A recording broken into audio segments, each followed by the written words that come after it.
नमस्ते बच्चों।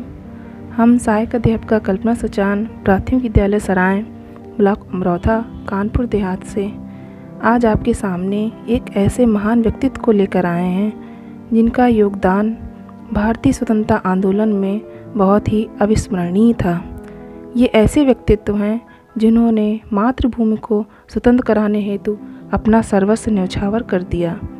ऐसे ही एक विलक्षण महान पुरुष सुभाष चंद्र बोस थे, जो भारत की स्वतंत्रता के लिए जन्मे, जीवित रहे और अंतिम सांस तक संघर्ष करते रहे। सुभाष चंद्र बोस ने मातृभूमि से दूर रहकर विदेश में अपने दृढ़ संकल्प, अदम्य साहस, असीम त्याग और अद्भुत शौर्य द्वारा एक विशाल संगठन बनाकर विश्व में कर्म साधना का एक आदर्श उपस्थित कर दिया। सुभाष चंद्र बोस का जन्म 23 जनवरी सन 1897 ईस्वी में उड़ीसा के कटक में हुआ था। इनके पिता का नाम जानकी नाथ बोस एवं माता का नाम प्रभावती देवी था। कटक से प्राइमरी शिक्षा पूर्ण कर सन 1909 ईस्वी में उन्होंने रेवेनशा कॉलेजिएट स्कूल में दाखिला लिया। कॉलेज के प्रिंसिपल बेनी माधव दास के व्यक्तित्व का सुभाष के मन पर गहरा प्रभाव पड़ा। मात्र 15 वर्ष की आयु में इन्होंने विवेकानंद साहित्य का पूर्ण अध्ययन कर लिया था। बीए ऑनर्स की परीक्षा सन 1919 ईस्वी में प्रथम श्रेणी में उत्तीर्ण की। कलकत्ता विश्वविद्यालय में उनका दूसरा स्थान था। पिता की इच्छा थी कि सुभाष आईसीएस बने। पिता की इच्छा को पूर्ण करने के लिए वे इंग्लैंड चले गए तथा सन 1920 ईस्वी में आईसीएस भारतीय सिविल सेवा परीक्षा उत्तीर्ण करते हुए वरीयता सूची में चौथा स्थान प्राप्त किया। परंतु नौकरी छोड़कर उन्होंने अपना संपूर्ण जीवन भारतीय स्वतंत्रता संग्राम को समर्पित कर दिया। गांधी जी और सुभाष चंद्र के बीच पहली मुलाकात 20 जुलाई सन 1921 को हुई। इन दिनों गांधी जी ने अंग्रेज सरकार के खिलाफ असहयोग आंदोलन चला रखा था। महात्मा गांधी के असहयोग आंदोलन में उनकी निष्ठा नहीं थी, तथापि उन्होंने उसमें सहयोग किया और जेल गए। भारतीय स्वाधीनता आंदोलन के प्रति उनका अभिमत था कि शक्तिशाली की आवाज़ में ही वास्तविक दम होता है। उनका चिंतन था कि अतिशय अहिंसा देश के पराभव के लिए उत्तरदायी है। उनका विचार था कि ब्रिटिश सत्ता के सामने विनम्रता और गिड़गिड़ाने की बजाय बुलंद आवाज़ में अपना पक्ष रखा जाए। सन 1928 ईस्वी में जब साइमन कमीशन भारत आया, तब कांग्रेस ने उसे काले झंडे दिखाए। कलकत्ता में सुभाष चंद्र बोस ने इस आंदोलन का कुशल नेतृत्व किया। सुभाष चंद्र बोस की क्रांतिकारी गतिविधियों से आतंकित अंग्रेजी सरकार ने सन 1925 ईस्वी में उन्हें गिरफ्तार कर म्यांमार के मांडले जेल भेज दिया। सन 1930 ईस्वी में जेल में रहते हुए ही वह कलकत्ता के महापौर चुने गए। इसलिए सरकार ने उन्हें रिहा करने पर मजबूर होना पड़ा। सन 1932 ईस्वी में उन्हें फिर से कारावास में डाल दिया गया। बीमारी के कारण सरकार ने इलाज हेतु उन्हें यूरोप जाने की अनुमति दे दी। भारत लौटने पर 1938 ईस्वी में उन्हें हरिपुरा कांग्रेस का सभापति निर्वाचित किया गया। सुभाष जी के क्रांतिकारी विचारों के कारण अपने ही दल के नेताओं से उनका तीव्र मतभेद रहा। तीव्र अंतर्विरोधों के बावजूद सन 1939 ईस्वी में उन्होंने कांग्रेस अध्यक्ष के चुनाव में पट्टाभी सीतारमैया को पराजित कर दिया। उन्होंने अध्यक्ष पद से त्यागपत्र देकर 3 मई सन 1939 ईस्वी को फॉरवर्ड ब्लॉक नामक दल का गठन किया। शीघ्र ही बहुत से नवयुवक उस दल में सम्मिलित हो गए। सुभाष और उनके संगठन फॉरवर्ड ब्लॉक ने स्वाधीनता आंदोलन को अधिक तीव्र करने के लिए जन जागरण का अभियान प्रारंभ कर दिया। उनकी यूथ ब्रिगेड ने कलकत्ता स्थित हॉलवेट स्तंभ को रातों रात मिट्टी में मिला दिया।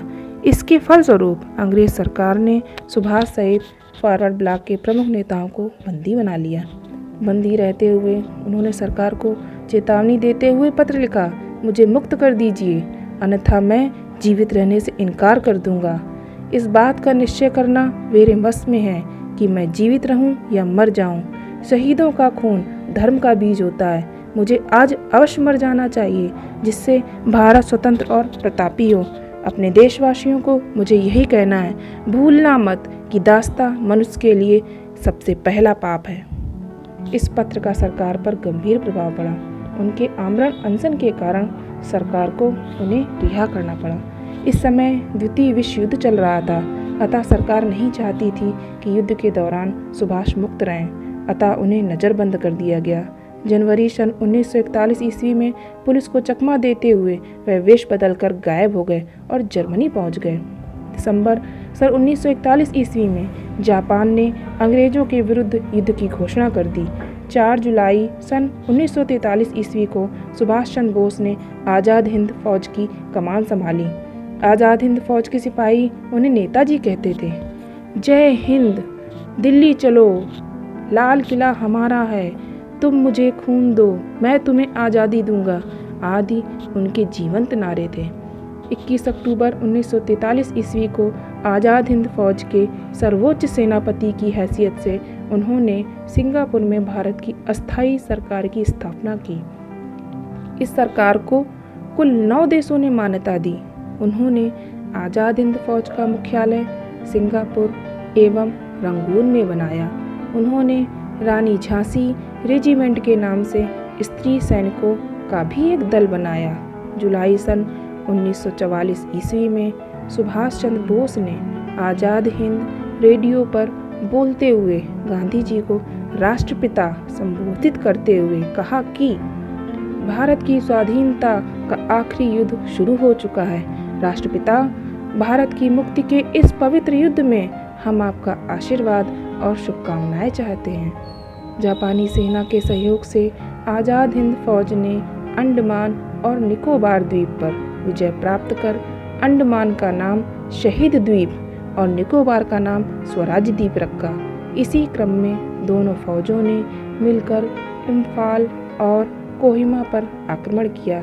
इन क्षेत्रों पर जीत प्राप्त कर सुभाष चंद्र बोस ने 22 सितंबर सन 1944 ईस्वी को शहीदी दिवस मनाया, परंतु जापान की पराजय के साथ ही युद्ध का पासा पलटा। अंग्रेजों का पलड़ा भारी पड़ा और नेताजी को पीछे हटना पड़ा। माना जाता है कि 18 अगस्त सन 1945 ईस्वी को हवाई जहाज से मंचूरिया की तरफ जाते हुए वह लापता हो गए। 23 अगस्त सन 1945 ईस्वी को टोक्यो रेडियो ने बताया कि ताईहोकू हवाई अड्डे के पास उनका विमान दुर्घटनाग्रस्त हो गया, जिससे वो बुरी तरह घायल हो गए और ताईहोकू सैनिक अस्पताल में उन्होंने दम तोड़ दिया। 18 अगस्त सन 1945 की इस घटना को आज भी भारतीय इतिहास का अनुत्तरित रहस्य मानते हैं। नेताजी सुभाष चंद्र बोस लेखक, सैनिक, दार्शनिक, राजनीतिज्ञ, कुशल प्रशासक, सेना नायक, वक्ता व भविष्यद्रष्टा के रूप में बहुमुखी व्यक्तित्व के धनी थे। वह स्वभाव से आध्यात्मिक संत थे। देश की आज़ादी के लिए उन्होंने संघर्ष का रास्ता चुना, परंतु उनकी वृत्ति अंततः आध्यात्मिक ही थी। भारत माता का यह वीर सपूत अपने अटूट मातृभूमि प्रेम के कारण इतिहास में अपना नाम सदा के लिए अमर कर गया। अच्छा बच्चों, फिर मिलेंगे अगली बार एक ऐसे ही महान व्यक्तित्व के साथ। तब तक के लिए स्वस्थ रहिए और सीखते रहिए।